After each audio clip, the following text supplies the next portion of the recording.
cold gang.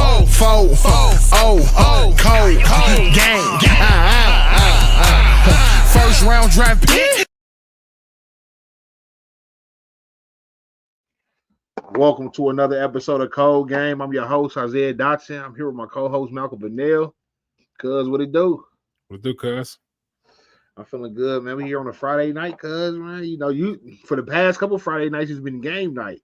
Right. But, tonight is just, calm before the storm. We just chilling, man. Just come here to collect our thoughts and, kind of preview Sunday, man. I ain't gonna lie, cuz all day today, I just been kind of just reminiscing and just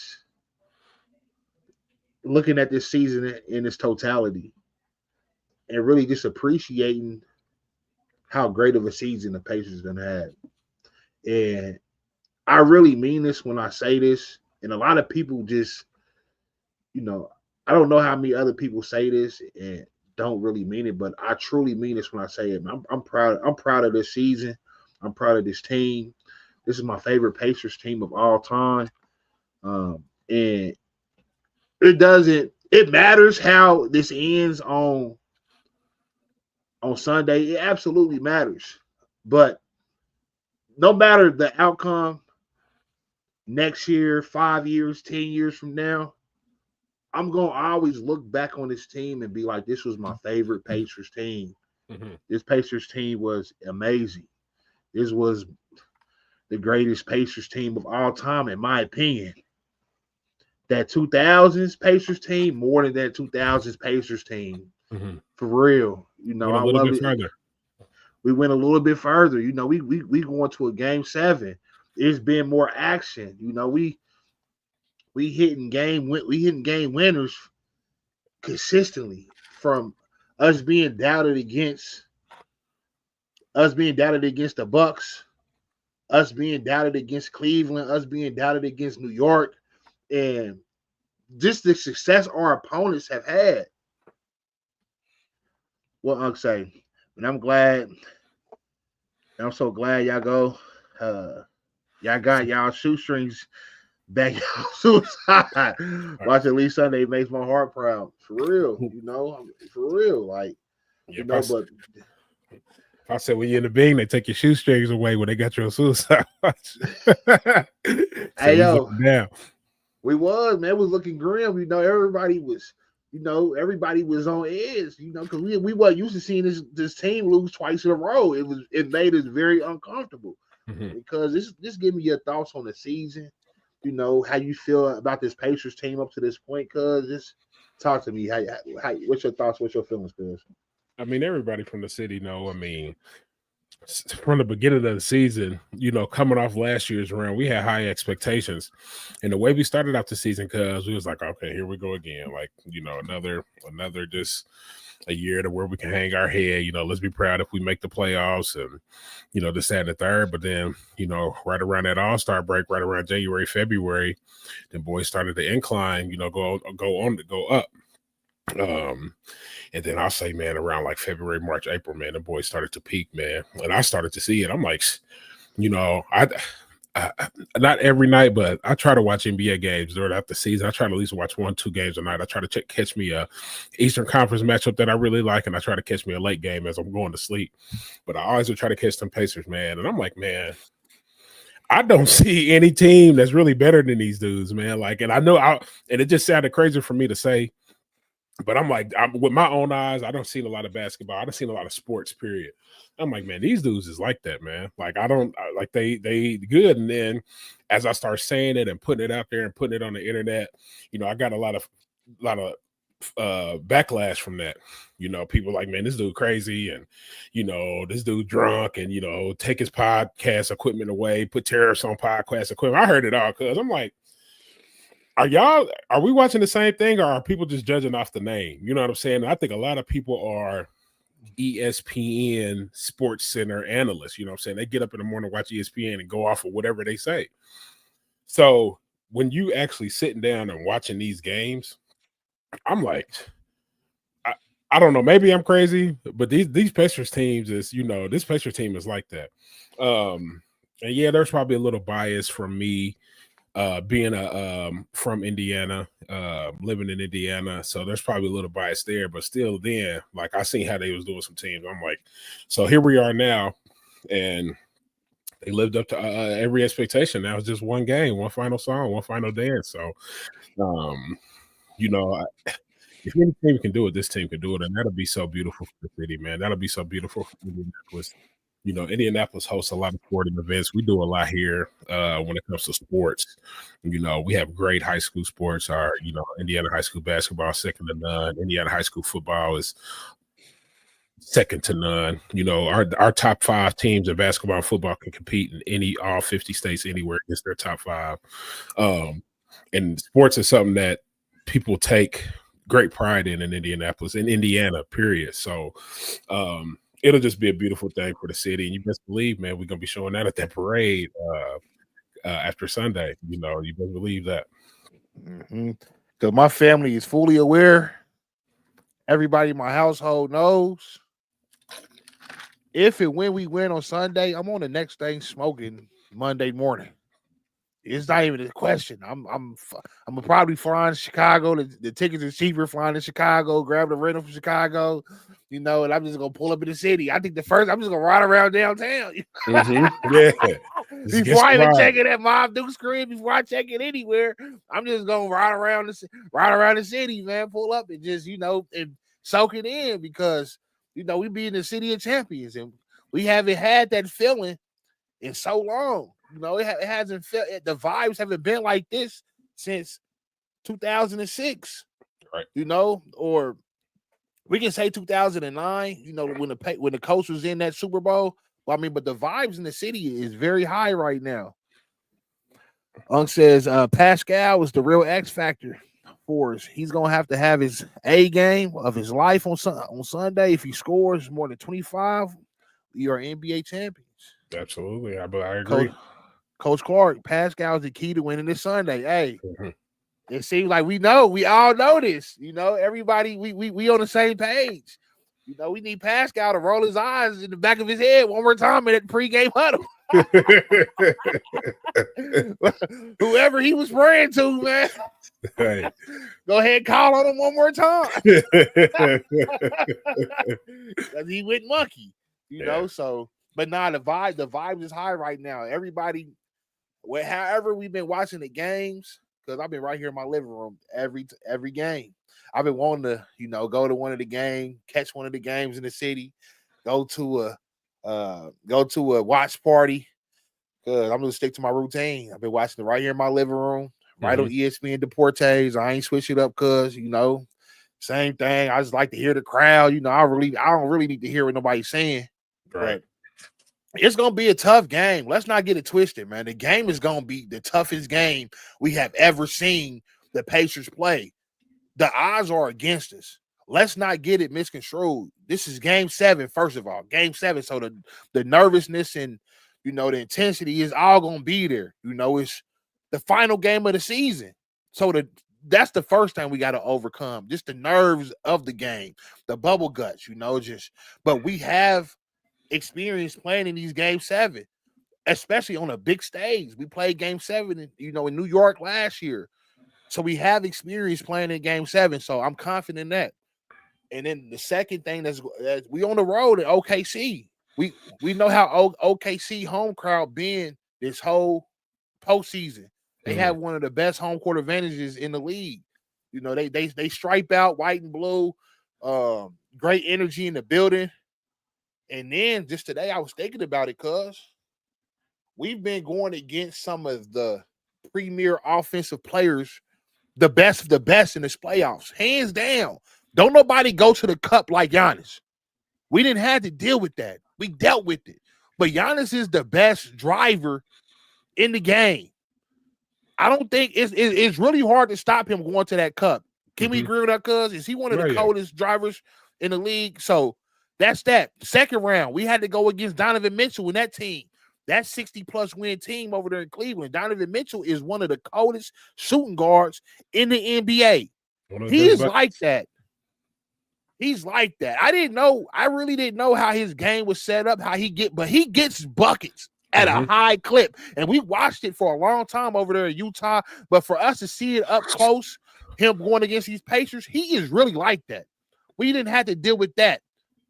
The Eastern Conference Finals, us going against Brunson. He has one of the best mid-range games in the NBA. His post-up game in that mid-range, his turnaround fadeaway is almost unstoppable. It's like unfair. He's gonna clip, but we can say that we're going against one of the best, the MVP of the mid-range. Shai's mid-range game, it's crazy. Mm-hmm. I gotta give it to him. We can say he pushes off, but that dude is cold. But we've been game 6, we was able to slow it down a little bit. But game 7, he's gonna get his, but we gotta make sure that while he's gonna clip at his high rate, one guy we gotta stop, Williams. We gotta keep Williams in check because he's the X factor for OKC. If he's going off, if he gives us a 40 ball, it's over. If J-Dub gives us a 40 ball on Sunday, it's over. We got to stop him. And then everybody else just contain them. But we have to make sure that those two dudes are contained. If we contain them, we keep them around. We keep Shai around 30. We keep J-Dub 20. Because I think it might be the greatest playoff run in NBA history. That's what it'll go down as. Mm-hmm. Coach Clark, we have to outplay their bench all day long. Hey, and the crazy thing is, Coach Clark, TJ McConnell could really win MVP. He could really win Finals MVP. He's been balling like that consistently off that pond. Shout out TJ McConnell. We said this after game 1, game 2. I don't know where we would be without TJ. Straight up, man. So we definitely need our bench to outplay him. Guru. Better than Dirk's run? Absolutely. Absolutely. But let's review it. Let's review the facts. What do you think? Is it better than Dirk's run, cuz? The Pacers run that we are right now? Yeah. Without question. I would Dirk's I'll say that finals run. I mean, just defeating the Heat. That was the first year Heat. D-Wade, Chris Bosh, that was crazy. But I would have to see the run that he made to get there. Guru might have something there, but I mean, as of right now, living in it in the moment, I don't think so. I don't think so because nobody on the team. Who's our Dirk? You know what I'm saying? Who's our generational talent? They say Tyrese Haliburton is overrated.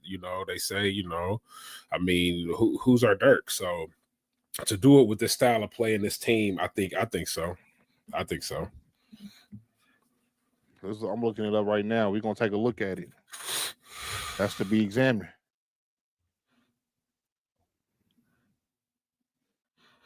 I mean, yeah, but go ahead and pull that up, cuz.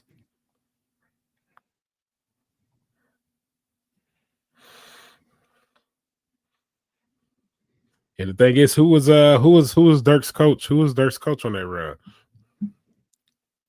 They say it right there. You see it? What did it say? Rick Carlisle. So they beat the Heat 4-2 in the finals. On their way to get there. Let's see. Did I pass it too fast, cuz? Did I pass it? No. Okay, good. Background. Now we don't need to see the background. I want to see how they got there. I want to see their road to the finals. There we go. Mm-hmm. Okay, they beat Miami Heat in the finals. We know that. Who was that? Who did they play in the Western Conference Finals? Let's see. Okay, here we go right here. First round. They defeated Portland Trailblazers 4-2. What was that? Brandon Roy? Who was that? That 2011. That was LaMarcus Aldridge. Okay, yeah, LaMarcus Aldridge, yeah. Kobe. I mean, he went through Kobe. He did go through Kobe. And he went through KD. You might got something right there, Guru. I mean, so Kobe, I mean, he was 2011. Kobe was already 5 championships in. Mm-hmm. I mean, yeah, I mean, that 2011, yeah, Guru, you might have something with that one. Yeah, they was loaded. They was loaded for sure. That was a good run. Dirk went on 11, so the history might say that Dirk run was a little bit better. Let's see. If we win the championship, Rick Carlisle the MVP of the series. I hear what you're saying, Unc. I've heard that take before, and I don't necessarily agree with it, but he's a genius. He's definitely a genius. But the thing is, the players play. The players play. What player? Let me ask you this: what player do you think will win MVP? If they had to give that MVP Finals trophy out to a player right now, who's winning that Finals MVP? If they have to get that Finals trophy out right now, I also hope nobody in Pacers team will get hurt. Absolutely, but hey, we got to put it out on the line for Game 7. It don't matter if you get hurt in Game 7 because you got a long off season worth of recovery. Yeah, I hear Siakam, but here's my thing. Siakam has been the most consistent. Yep, I think it'll be Hallie. And the reason why I think it'll be Haliburton is because, yes, he's had some bad games. But when everybody's playing well, when everybody's doing their thing, and it's hard to say, you got to give it to the guy. You have to give it to the guy, even though he's had his bad games. But the shots that he got to bring us here, you know what I'm saying? I think he drove us the car to get us here. Now, everybody played their role. Everybody did what they needed to do. But I think nobody would be mad at that. People going to have their takes on it. People going to say this, that. Yeah, he's the average of 15, but I think that's true. That's true. But he also hit some big shots to get us here. He had some huge games. That might have been the worst game. You know what I'm saying? That might have been the worst game of his season. But does that take away from the great things he's done all the way up until that point is my question. So yes, I think everybody can say Pascal Siakam, which would probably be a safe bet too. I don't think nobody be mad at that. But if one thing I'll say is I think that Haliburton can win the Finals MVP tomorrow. On Sunday. I do agree with that. I think if he comes out and massacres OKC on Sunday, then I say whoever. I put it this way: whoever has the best game Sunday, get him Finals MVP. If the Pacers win Sunday, whoever has the best game, they deserve MVP. Because we all can say Siakam. We can give it to Siakam. I don't disagree. But whoever has the best game Sunday, if not, shoot, if he give me a 20-10 and 10, I'll go ahead and give it to him. 20-10 and 10, and go ahead and let Hallie have it.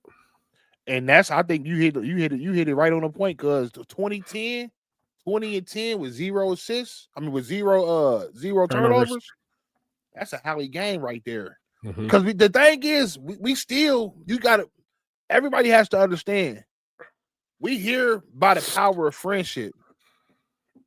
We've been saying this all year long. Our 5, we make a fist. And with that fist, we can knock anybody out. It's just not one player. It's just not one person. We need to have a typical Pacers game where everybody's contributing. I like to look down at the box score and everybody, 16, 12, 10, 14, 20, 11. Like, that's the type of box score we need. We need everybody to contribute. That lets me know we're hooping. You look down at the box score. Go ahead, cuz. No, but I was just about to say that also let me know there's some great guard play too. You know what I'm saying? Because Siakam doesn't get his 20-25 without somebody pushing that ball up to him. Yes, he pushes the ball. The best player we have on our team is Pascal Siakam. Not even close. I agree. I agree. But I think he's the best scorer we have on our team. I think he's the best scorer. He's not our best defender. I'm not gonna downplay Siakam. He's our all-star. He is.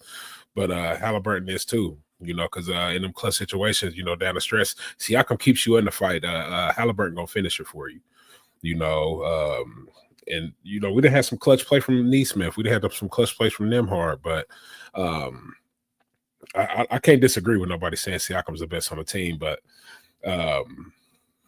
in what fashion? He's our best scorer. I'll say that he's the best scorer on the team.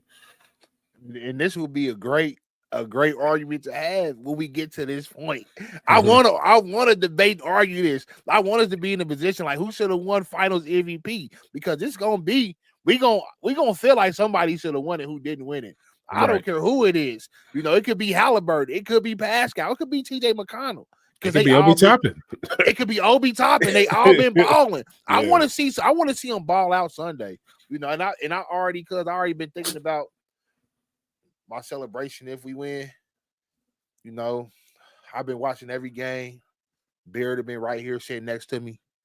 You know, all I could do is think about us winning, me grabbing my son, give him a big old hug, us cheering together, go in the refrigerator, crack open that chocolate milk, you know, toast it, man, you know, and like we at the Bricks. Right. Hey, I'm gonna have to get the oat milk or the almond milk, because I'm lactose. Had my stomach hurt. Right. Ain't gonna be no post game show. I do that. All right, Coach Clark, I agree. Go ahead, cuz. We are a team player, but if we need consistent buckets, Siakam is the guy. He's the only one in the half court that can get a bucket. If you slow the game down, Hallie struggles. I think we go to yeah. I mean, yes, but I can't fully say that he is our best defender. No, Andrew Nembhard is our best on ball defender without question. But I think he's our best go-to bucket in the half court. But a lot of them dudes can get a bucket in the half court, man. Neesmith can get a bucket. Siakam can get a bucket. Haliburton can get a bucket, you know. When it comes to that low post, yeah. So, but the thing is, you know, if we need a three, we ain't going to Siakam. You know what I'm saying? Is that who we're going to? You know, and plenty of times down the stretch when we needed a bucket, we're not going to Siakam. You know what I'm saying? I'm not trying to disagree with y'all. I mean, yeah, when we need to stay in the game and keep fighting, we're gonna keep pressing Siakam because yeah, he has that low post game. He's sweet around that rim. You know what I'm saying? He can get the ball and go. You know what I'm saying? Yeah. But he's not our only option down there, man. I don't want to sound too two-sided. He might have the greatest dunk in NBA Finals. They will be showing that dunk in the dunk on OB for 20 years to come. Absolutely, that was nasty. Right. But you got to think, who set that dunk up? It was Hallie who deflected that ball, got the steal, came down court with the no looker. What Magic said? That was Tyrese. He's been doing that. So, you know, like, we need Tyrese to be setting it up. If Tyrese has his A game, if he has his superstar game, the Pacers, we NBA champions. Mm-hmm. We need Pascal for real. We need Pascal to be our second best player on Sunday night. If Pascal's our second best player, it won't even be close. Because if Tyrese is our first best player, we win every single time. We win every time. If Tyrese if he's on his A game, if he comes out with that 30, 10, and 5, 0 turnovers, it's a wrap. Consider it a done deal. And we can't take away the fact that the pressure that Haliburton takes off Siakam, man, because when Haliburton got that ball, all eyes are on Haliburton. So y'all can sneak around, fall back into the crack, get that switch that you need, and all. Now Siakam got a mismatch. Let's dump it down to him. Now we looking at Siakam. You know what I'm saying? Nobody's all out focus is on Siakam that whole time. When Haliburton's on the floor on offense, everybody in the arena, everybody on the floor is focused on Haliburton. You know what I'm saying? So he does take that pressure off Siakam too. And I don't want to sound like I'm a Siakam hater. I love Siakam more than the next man, but I just don't want y'all to discredit what Haliburton's done. Yeah, he had a 0 field goal game. I understand that nobody's ever done that. We can, argue that too. But, he also, he got the most game winners in NBA finals. I mean, in NBA playoff history, you know what I'm saying, or something like that, something crazy. So I mean, there's damn if you do, damn if you don't. Like he didn't have some bad games. He did have some great, amazing games too. So, and one thing, they don't even run plays for Pascal. That's a crazy thing. They don't even run plays for him. It is crazy. But one thing too, I don't want to discredit what you said because what you said is legit. Carlisle has been an absolute mastermind in this series. Example, the defensive adjustment he made in Game 6, it threw him off completely. So we was running that high press man, picking them up 3/4 court, but OKC was exposing us because they would set that high pick, and Shea would just walk down our center because our drop man would be so low. He would just walk down the center and was really getting to his spot right around that elbow and really doing whatever he wanted to. Because we collapsed down on him, he would just kick it out, or he would stop, pull up, cashes out for the mid range. I love the defensive adjustment that Coach Carlisle made. We laid back. We start picking up at half court. So therefore, our man is set in defensive position, ready for the screen. Therefore, he can fight over the screen because that's what our guards do best. Neesmith, Nembhard, we fight over screens better than most. You set a screen on us, they're going to get around that screen aggressively and stay attached to that ball handler. That's what we do, but they was throwing us off because they would set that ball screen up so high. So great defensive adjustment what Carlisle did. Now it's just a chess match. We know OKC is going to adjust. We know that. But what's going to be the counter to that adjustment? I like what he was doing too, because he was sending the trap from up top. I like that. Instead of sending the trap from the backside when Shay's when Shay's in that low post, I like sending that double from the top side. I like that. We gotta figure it any way possible. I say send a double at Shea anytime he get in that low. Make him a stitch guy. Make him, because I think it was Game 3. Was it Game 3? Cause that Shea had, it was Game 3 or Game 4. He had 35 points, 0 assists. Turn him into a passer because we know he can score the ball at a high rate. He's like Kobe in that post. For real. To make him a passer, send the double at him every single time. I can live with it. It'll hurt, but I can live with Cameron Williams or Caruso or what's the other little guard? Casey Wallace, Aaron Wiggins. Let one of them kill us. Yeah. What'll kill me is seeing Shea go off for 40 and J Dub go off for 40. That's gonna hurt. Cause I'm like, man, double them. We need to trap. We need to trap off. Don't make him make the play. Make him make the play. Exactly. I want to see him turn him into the pass guy because he's way too talented. We know he's an elite. He might be the best scorer in the league. Is he the best scorer in the league? He is the best scorer in the league. Yeah. He's the best scorer in the league. It's no question, man. He's like that. So we got to send the traps at him, man. So Carlisle, I'll be ready to see the adjustment. And then after we win, all the haters, man, y'all know where y'all can y'all know y'all can send it, man. For real. Right.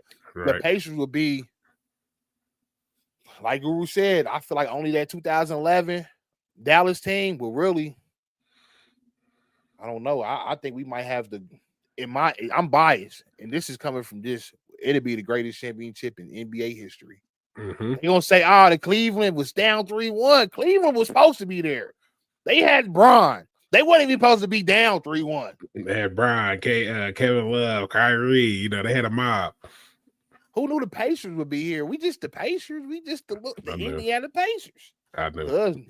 No. And if you've been with us since we've been standing on it from the very beginning, and the signs was always there. The signs was there last year when we went to that Finals Cup. So we got experience playing in these big games. We played in that Finals Cup. We was running through we ran through that Finals Cup, that tournament. We lost in that Finals to LA. We ran through that playoff last year. We lost in the Eastern Conference Finals to Boston. We done ran through the playoffs this year. Every time a team tried to test us, we answered the call. It all comes down to this moment right here. So wherever y'all watching the game from, man, watch the game with our head held high. There's no reason at all to speak bad about this Pacers team because we won't never see a team like this ever again. Let Dort. Oh man, Lou Dort. Let Dort score. Make him make 10 threes. if Dort get the cooking, man, hey, that's gonna hurt too. he might make all 10. For real. That's one guy I would say, man. I don't know how much I want to trap off of him, man. He get the cashing out, it'll change the complexion of the game. He get hot, that's one guy who get hot, man. It make him look way different. I said this to my brother earlier, because he said trap off Chet, man. I think really, man, I don't know. Chet's like that, man. I know he's fragile and frail, man, but Chet can get to that rim with the best of them, especially on us, man. So I would like to keep an eye out on Chet. And that Turner, this is Pacers' turn. They are the best team with the best coach, hands down. I agree. You ain't gonna get no disagreements here. Are you any relation to Miles Turner? Nat. We love to have you on, man. Hey, we want to know where is everybody watching the game from on Sunday, man? What's y'all routine? What's y'all plans for the game? Will it be any different? Let us know where y'all watching the game from. Cause how you watching the game Sunday, man? How you plan on tuning in? I'm gonna be right in my same spot. I'm gonna recline in my recliner. I'm gonna kick my feet up. I'm gonna pull that TV out, put it on the swivel, right in my face.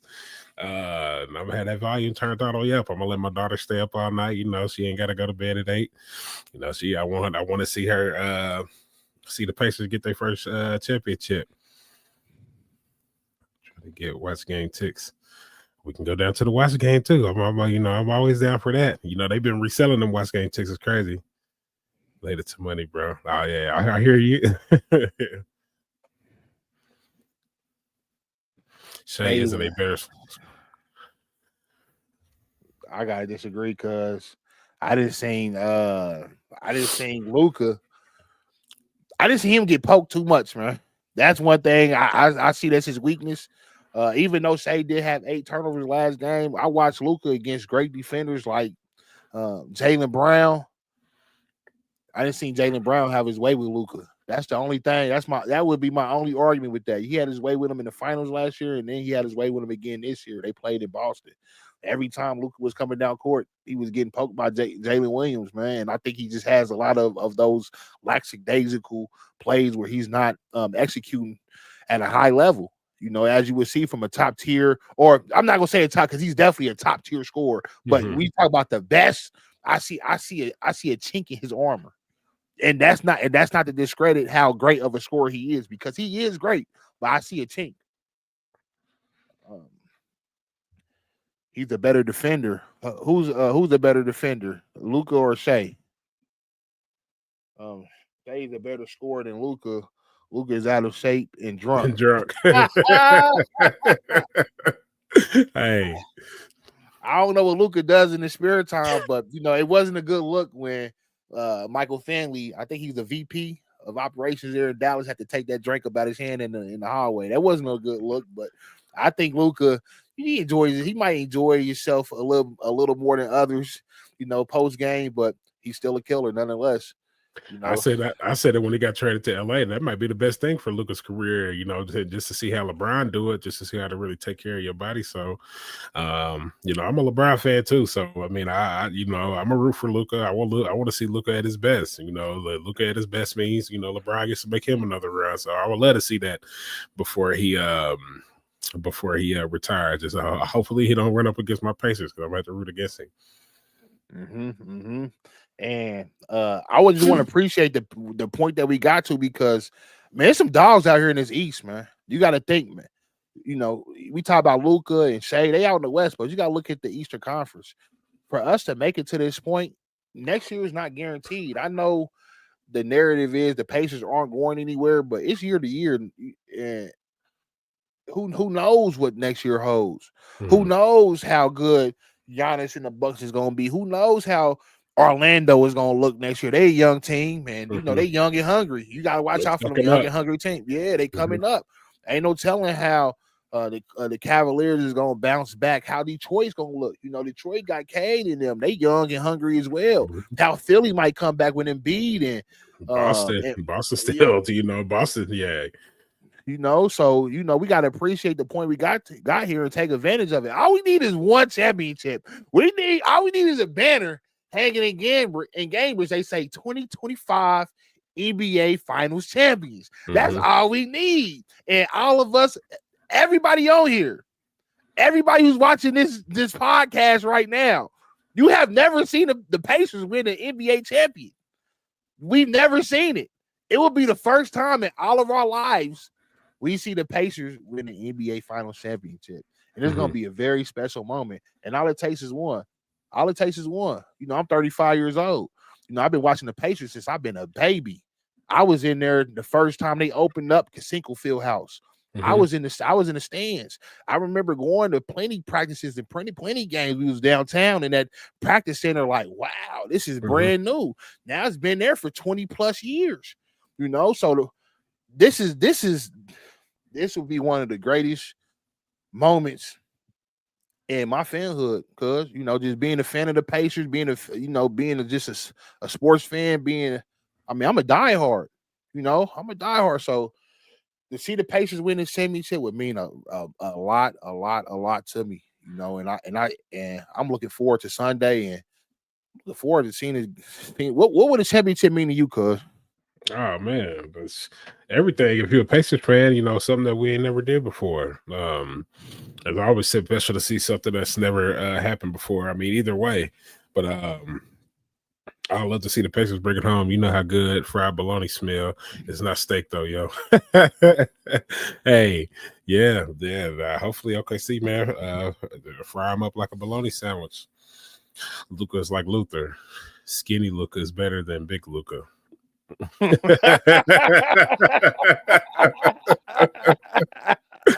a good one. That's a good. Get that off the screen, cuz, man. We don't need none of that negativity in here, man. I don't want to see that. I don't even want to see none of that. Hey, we had Google.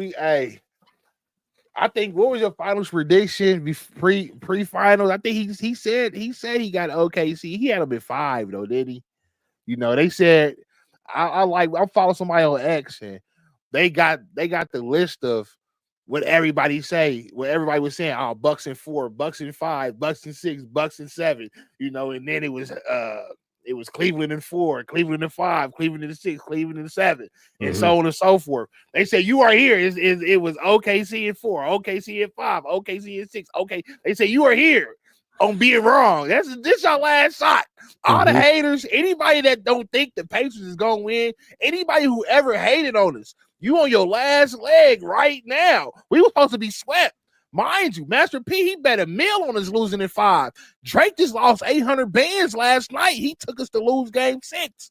Everybody, they losing bread and they losing credibility going against these Pacers because everything they saying has been dead wrong. We've been proving them wrong on every single, and it's the final, this the last straw, cuz. This the last straw. However we show up, I didn't say that. I knew Pacers was good. Okay, come on, cuz. You trolling now, cuz. Definitely trolling. At least the Thunder fans don't give up on their team. They don't give up like their team do. They don't. Mom just worked at Casinco for 15 years. It's going to be a special moment. Absolutely. Yeah. I'm looking forward to it, man. So, Pacers fans, man, stand up, man. Hey, Sunday, no matter what, we're going to be right here. We're going to be right here, good or bad. It's been an honor to cover the Pacers this postseason. We started this podcast and I believe February or March, something like that. And we had no idea the special run we would be covering. It's crazy. It was like, you know, how everything just falls into place, you know, in the timing of everything. But man, it's been so much fun. It's been so much fun covering the Pacers this season. It's been fun covering us this postseason and actually standing on the Pacers and us coming through every single time. We didn't have to stand on us, you know, versus the Bucks and all they fans and letting the Bucks Nation know, hey, it's the Pacers is like that. And us backing it up. Us being overlooked against the Cavs and we gonna get swept and they gonna do it in, and us coming out handling business and cashing them out for game to New York. The loudest mouth fans, you know, they was talking about bringing the National Guard in and all that monkey business, man. Us really standing on business and back to back years and how we did them. Man, it's just, man, we got so much pride, and I just love how we backed up all that talk because we haven't been talking crazy about OKC. It's been a lot of mutual respect. We respect the hell out of them. But, man, Sunday, cuz it's our time. Cold game. Okay. Four, cold game. First round draft pick.